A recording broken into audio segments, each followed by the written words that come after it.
परमेश्वर के दैनिक वचन।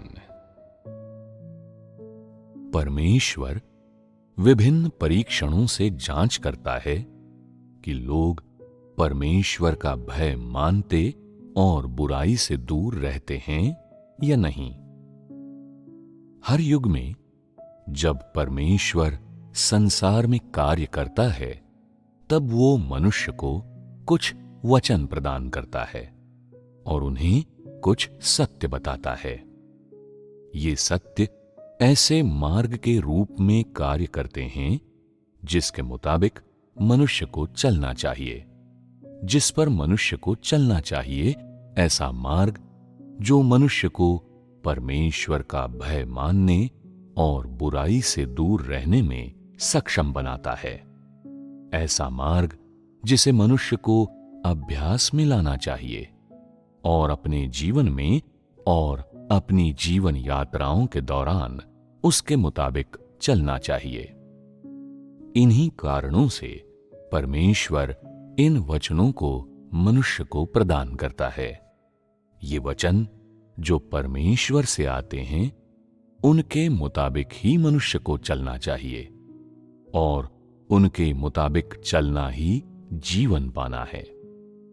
यदि कोई व्यक्ति उनके मुताबिक नहीं चलता, उन्हें अभ्यास में नहीं लाता और अपने जीवन में परमेश्वर के वचनों को नहीं जीता, तो वो व्यक्ति सत्य को अभ्यास में नहीं ला रहा है। यदि लोग सत्य को अभ्यास में नहीं ला रहे हैं, तो वे परमेश्वर का भय नहीं मान रहे हैं और बुराई से दूर नहीं रह रहे हैं और न ही वे परमेश्वर को संतुष्ट कर रहे हैं। यदि कोई परमेश्वर को संतुष्ट नहीं कर पाता, तो वो परमेश्वर की प्रशंसा प्राप्त नहीं कर सकता। ऐसे लोगों का कोई परिणाम नहीं होता।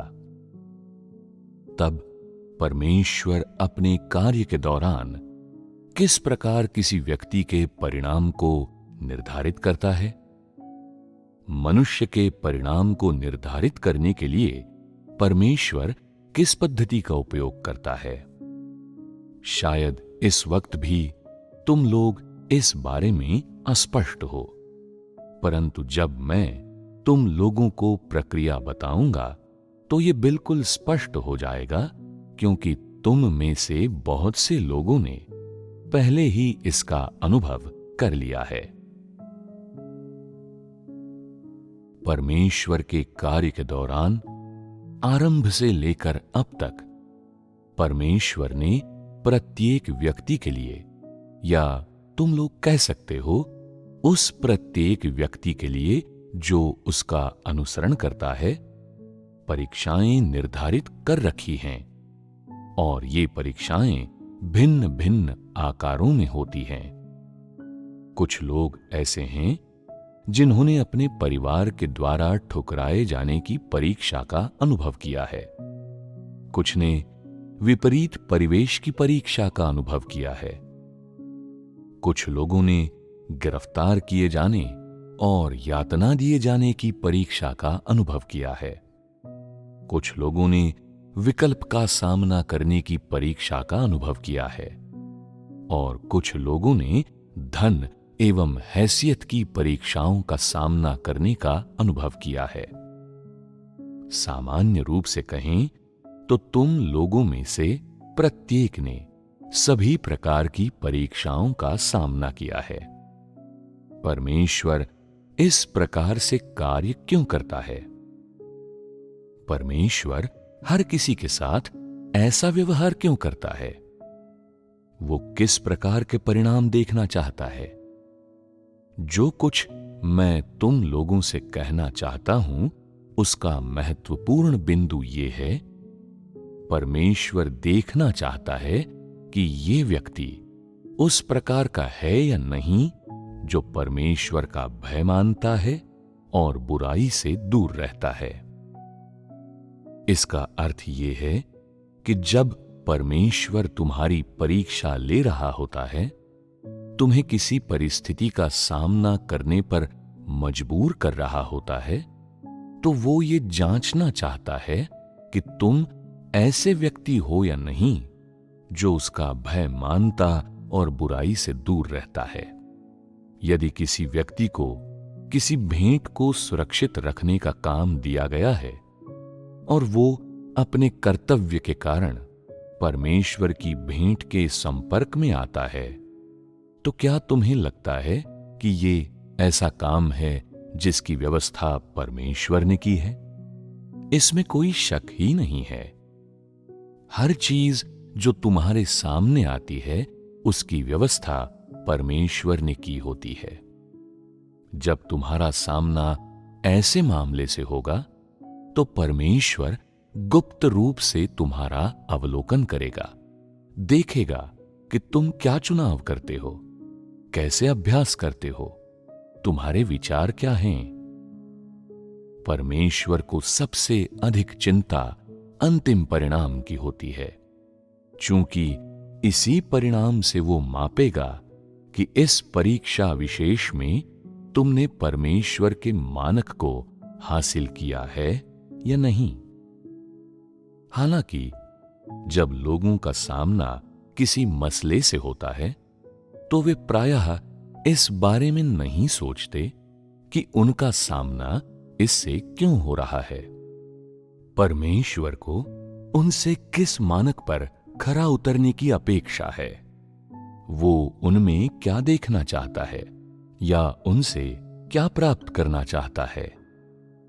ऐसे मामले से सामना होने पर इस प्रकार का व्यक्ति केवल ये सोच रहा होता है, मैं इस चीज का सामना कर रहा हूं, मुझे सावधान रहना चाहिए, लापरवाह नहीं।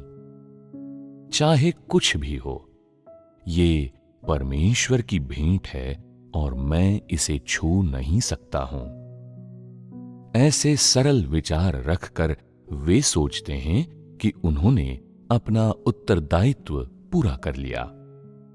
परमेश्वर इस परीक्षा के परिणाम से संतुष्ट होगा या नहीं, तुम लोग इस पर चर्चा करो। यदि कोई अपने हृदय में परमेश्वर का भय मानता है, तो जब उस कर्तव्य से सामना होता है जिसमें वो परमेश्वर को अर्पित की गई भेंट के संपर्क में आता है, तो वो विचार करेगा कि परमेश्वर के स्वभाव को अपमानित करना कितना आसान होगा, अतः वह सावधानी से कार्य करेगा। तुम्हारा उत्तर सही दिशा में है, परंतु ये अभी सटीक नहीं है। परमेश्वर के मार्ग पर चलना सतही तौर पर नियमों का पालन करना नहीं है, बल्कि इसका अर्थ है कि जब तुम्हारा सामना किसी मामले से होता है, तो सबसे पहले तुम इसे एक ऐसी परिस्थिति के रूप में देखते हो जिसकी व्यवस्था परमेश्वर के द्वारा की गई है। ऐसे उत्तरदायित्व के रूप में देखते हो जिसे उसके द्वारा तुम्हें प्रदान किया गया है, या किसी ऐसे कार्य के रूप में देखते हो जो उसने तुम्हें सौंपा है। जब तुम इस मामले का सामना कर रहे होते हो, तो तुम्हें इसे परमेश्वर से आई किसी परीक्षा के रूप में भी देखना चाहिए। इस मामले का सामना करते समय तुम्हारे पास एक मानक अवश्य होना चाहिए। तुम्हें सोचना चाहिए कि ये परमेश्वर की ओर से आया है। तुम्हें इस बारे में सोचना चाहिए कि कैसे इस मामले से इस तरह से निपटा जाए कि तुम अपने उत्तरदायित्व को पूरा कर सको और परमेश्वर के प्रति वफादार भी रह सको। इसे कैसे किया जाए कि परमेश्वर क्रोधित न हो या उसके स्वभाव का अपमान न हो। हमने अभी-अभी भेंटों की सुरक्षा के बारे में बात की। इस मामले में भेंटें शामिल हैं और इसमें तुम्हारा कर्तव्य एवं तुम्हारा उत्तरदायित्व भी शामिल है। तुम इस उत्तरदायित्व के प्रति कर्तव्य से बंधे हुए हो। फिर भी जब तुम्हारा सामना इस मामले से होता है, तो क्या कोई प्रलोभन है? हां, है। ये प्रलोभन कहां से आता है? ये प्रलोभन शैतान की ओर से आता है और ये मनुष्य की दुष्टता और उसके भ्रष्ट स्वभाव से भी आता है। चूंकि यहां प्रलोभन है, इसमें गवाही देने वाली बात आती है, जो लोगों को देनी चाहिए, जो तुम्हारा उत्तरदायित्व एवं कर्तव्य भी है। कुछ लोग कहते हैं, ये तो कितना छोटा सा मसला है। क्या वास्तव में इस बात का बतंगड़ बनाना जरूरी है? हां, ये जरूरी है, क्योंकि परमेश्वर के मार्ग पर चलने के लिए हम किसी भी ऐसी चीज को जाने नहीं दे सकते जिसका हमसे लेना देना है या जो हमारे आसपास घटती है, यहां तक कि छोटी से छोटी चीज भी। हमें ये मसला ध्यान देने योग्य लगे या न लगे, अगर उससे हमारा सामना हो रहा है तो हमें उसे जाने नहीं देना चाहिए। इस सब को हमारे लिए परमेश्वर की परीक्षा के रूप में देखा जाना चाहिए। चीजों को इस ढंग से देखने की प्रवृत्ति कैसी है? यदि तुम्हारी प्रवृत्ति इस प्रकार की है, तो ये एक तथ्य की पुष्टि करती है, तुम्हारा हृदय परमेश्वर का भय मानता है और बुराई से दूर रहने के लिए तैयार है। यदि परमेश्वर को संतुष्ट करने की तुम्हारी ऐसी इच्छा है, तो जिसे तुम अभ्यास में लाते हो, वो परमेश्वर का भय मानने और बुराई से दूर रहने के मानक से दूर नहीं है। प्रायः ऐसे लोग होते हैं जो मानते हैं कि ऐसे मामले जिन पर लोगों के द्वारा अधिक ध्यान नहीं दिया जाता और जिनका सामान्यतः उल्लेख नहीं किया जाता, वो महज छोटी मोटी निरर्थक बातें होती हैं और उनका सत्य को अभ्यास में लाने से कोई लेना देना नहीं है। जब इन लोगों के सामने ऐसे मामले आते हैं, तो वे उस पर अधिक विचार नहीं करते और उसे जाने देते हैं, परंतु वास्तव में ये मामला एक सबक है जिसका तुम्हें अध्ययन करना चाहिए। ये एक सबक कि किस प्रकार परमेश्वर का भय मानना है और किस प्रकार बुराई से दूर रहना है। इसके अतिरिक्त जिस बारे में तुम्हें और भी अधिक चिंता करनी चाहिए, वो ये जानना है कि जब ये मामला तुम्हारे सामने आता है तो परमेश्वर क्या कर रहा है। परमेश्वर ठीक तुम्हारी बगल में है, तुम्हारे प्रत्येक शब्द और कर्म का अवलोकन कर रहा है, तुम्हारे क्रियाकलापों, तुम्हारे मन में हुए परिवर्तनों का अवलोकन कर रहा है। ये परमेश्वर का कार्य है।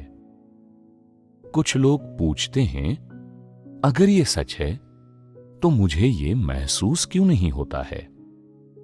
तुमने इसका एहसास नहीं किया है क्योंकि तुम परमेश्वर के भय मानने और बुराई से दूर रहने के मार्ग को अपना प्राथमिक मार्ग मानकर इसके मुताबिक नहीं चले हो।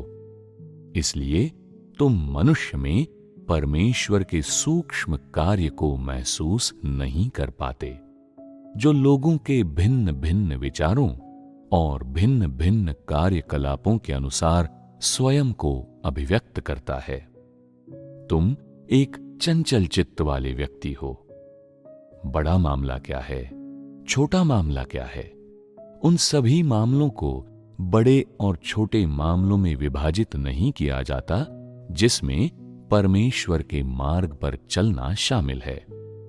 पर क्या तुम लोग उसे स्वीकार कर सकते हो? हम इसे स्वीकार कर सकते हैं। प्रतिदिन के मामलों के संबंध में कुछ मामले ऐसे होते हैं जिन्हें लोग बहुत बड़े और महत्वपूर्ण मामले के रूप में देखते हैं और अन्य मामलों को छोटे मोटे निरर्थक मामलों के रूप में देखा जाता है। लोग प्रायः इन बड़े मामलों को अत्यंत महत्वपूर्ण मामलों के रूप में देखते हैं और वे उन्हें परमेश्वर के द्वारा भेजा गया मानते हैं। हालांकि इन बड़े मामलों के चलते रहने के दौरान अपने अपरिपक्व आध्यात्मिक कद के कारण और अपनी कम क्षमता के कारण मनुष्य प्रायः परमेश्वर की इच्छा को पूरा करने योग्य नहीं होता, कोई प्रकाशन प्राप्त नहीं कर पाता और ऐसा कोई वास्तविक ज्ञान प्राप्त नहीं कर पाता जो किसी मूल्य का हो।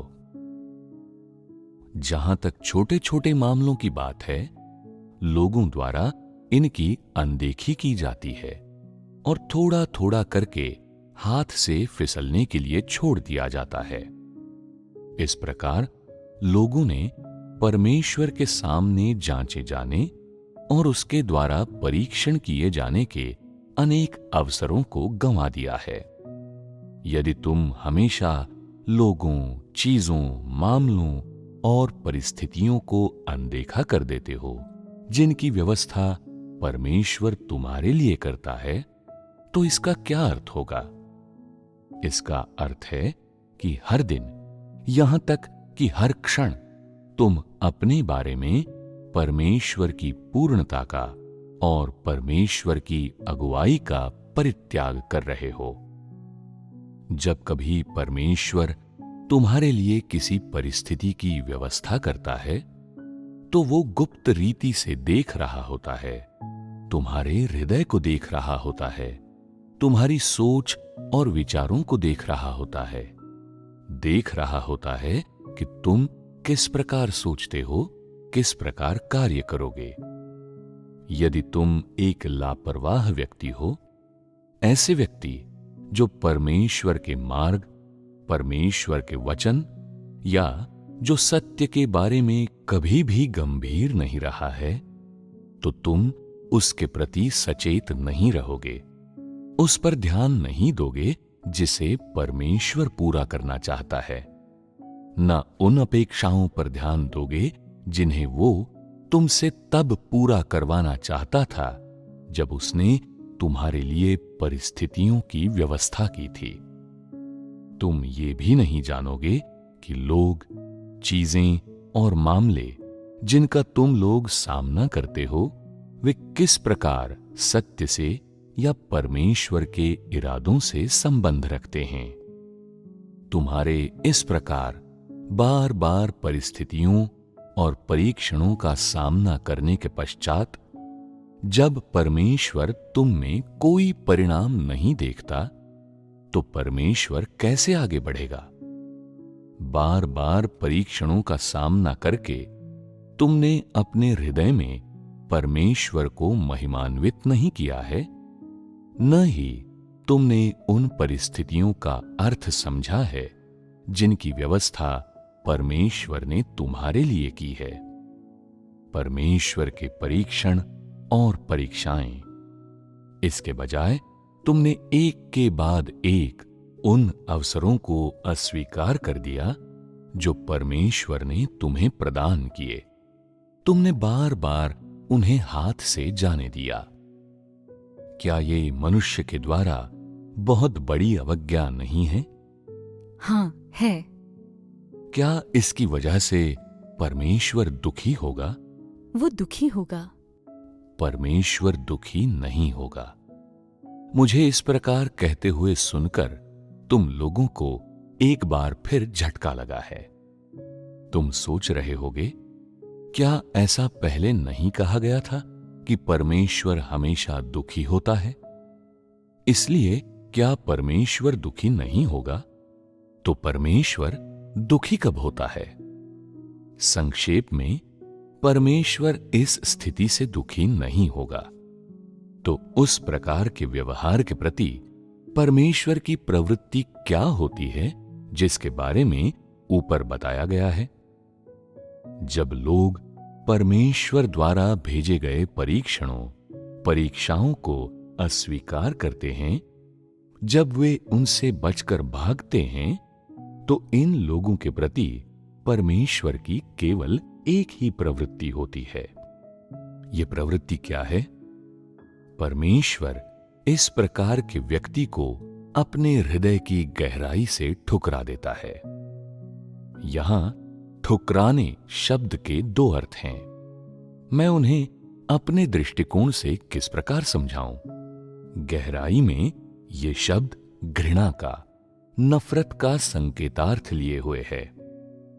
दूसरा अर्थ क्या? दूसरे भाग का तात्पर्य है किसी चीज को त्याग देना। तुम लोग जानते हो कि त्याग देने का क्या अर्थ है, ठीक है ना? संक्षेप में ठुकराने का अर्थ है ऐसे लोगों के प्रति परमेश्वर की अंतिम प्रतिक्रिया और प्रवृत्ति जो इस तरह से व्यवहार कर रहे हैं, ये उनके प्रति भयंकर घृणा है और चिढ़ है। इसलिए उनका परित्याग करने का निर्णय लिया जाता है। ये ऐसे व्यक्ति के प्रति परमेश्वर का अंतिम निर्णय है जो परमेश्वर के मार्ग पर कभी नहीं चला है, जिसने कभी भी परमेश्वर का भय नहीं माना है और जो कभी भी बुराई से दूर नहीं रहा है।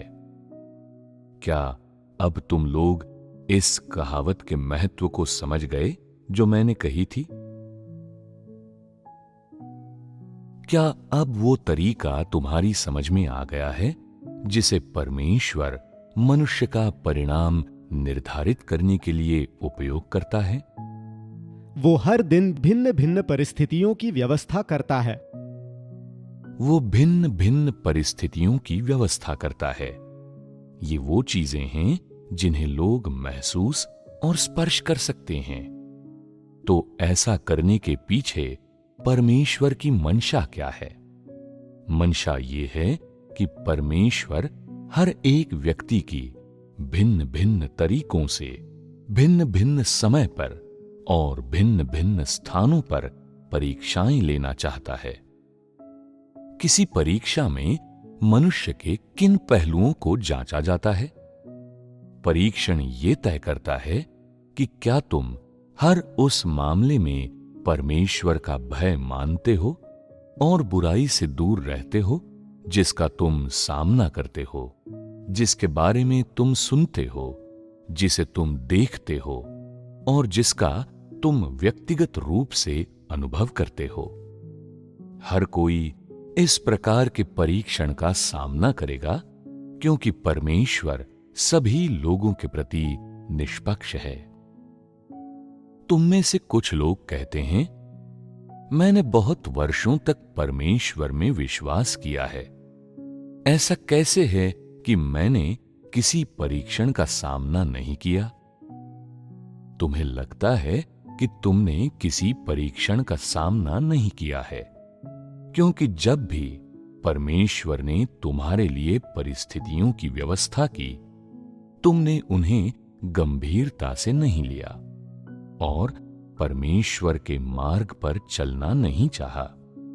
इसलिए तुम्हें परमेश्वर के परीक्षण का कोई बोध ही नहीं है। कुछ लोग कहते हैं, मैंने कुछ परीक्षणों का सामना तो किया है, किंतु मैं अभ्यास करने के उचित तरीके को नहीं जानता। जब मैंने अभ्यास किया तो भी मुझे पता नहीं कि मैं परीक्षण के दौरान डटा रहा था या नहीं। इस प्रकार की अवस्था वाले लोगों की संख्या भी कम नहीं है। तो फिर वो कौन सा मानक है जिससे परमेश्वर लोगों को मापता है? मानक वही है जो मैंने कुछ देर पहले कहा था। जो कुछ भी तुम करते हो, सोचते हो, व्यक्त करते हो, उसमें तुम परमेश्वर का भय मानकर बुराई से दूर रहते हो या नहीं। इसी प्रकार से ये निर्धारित होता है कि तुम ऐसे व्यक्ति हो या नहीं जो परमेश्वर का भय मानता है और बुराई से दूर रहता है। ये अवधारणा सरल है या नहीं, इसे कहना तो आसान है, किंतु क्या इसे अभ्यास में लाना आसान है? ये इतना आसान नहीं है। ये इतना आसान क्यों नहीं है? क्योंकि लोग परमेश्वर को नहीं जानते कि परमेश्वर किस प्रकार मनुष्य को पूर्ण बनाता है, इसलिए जब उनका सामना समस्याओं से होता है तो वे नहीं जानते कि समस्याओं को सुलझाने के लिए सत्य की खोज कैसे करें। परमेश्वर का भय मानने की वास्तविकता को अंगीकृत करने से पहले लोगों को भिन्न भिन्न परीक्षणों, शुद्धिकरणों, ताड़नाओं और न्यायों से होकर गुजरना पड़ता है। तुम इसे उस ढंग से कह सकते हो, परंतु जहां तक तुम लोगों का संबंध है, परमेश्वर का भय मानना और बुराई से दूर रहना इस वक्त आसानी से करने योग्य प्रतीत होता है। मैं क्यों ऐसा कहता हूं? क्योंकि तुम लोगों ने बहुत से धर्मोपदेशों को सुना है और सत्य वास्तविकता की सिंचाई को अच्छी मात्रा में प्राप्त किया है।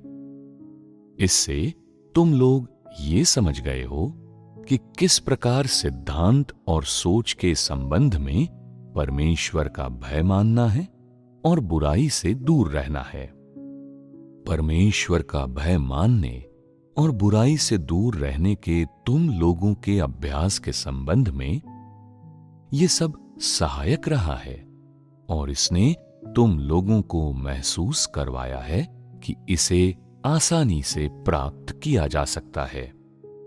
तब क्यों लोग वास्तव में इसे कभी प्राप्त नहीं कर पाते? क्योंकि मनुष्य का स्वभाव सार परमेश्वर का भय नहीं मानता और बुराई को पसंद करता है। यही वास्तविक कारण है।